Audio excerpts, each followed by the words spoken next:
Marhamat.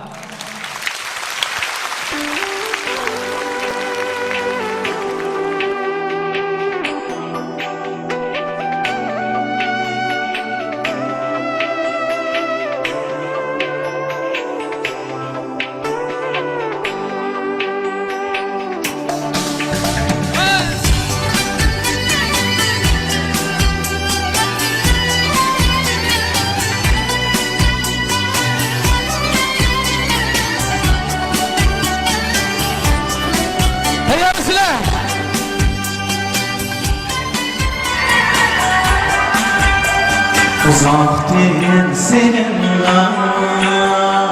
gönlüm yenizle ne olur bu gece nalim gelsin.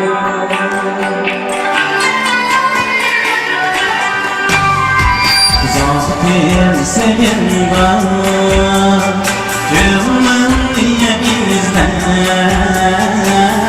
ne olur bu gece nalim gelsin.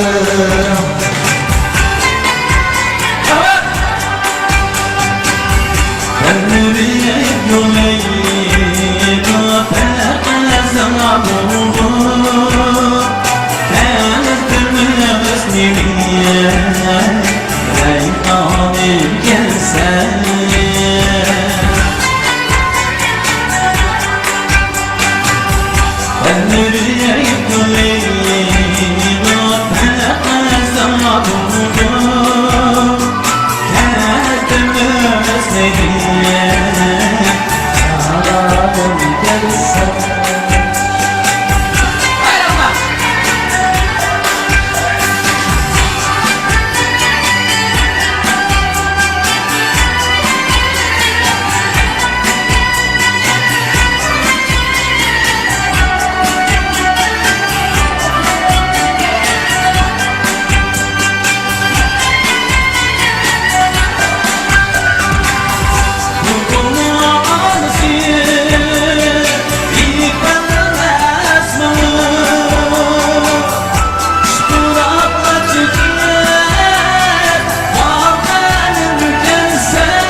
Rahmat sizlarga.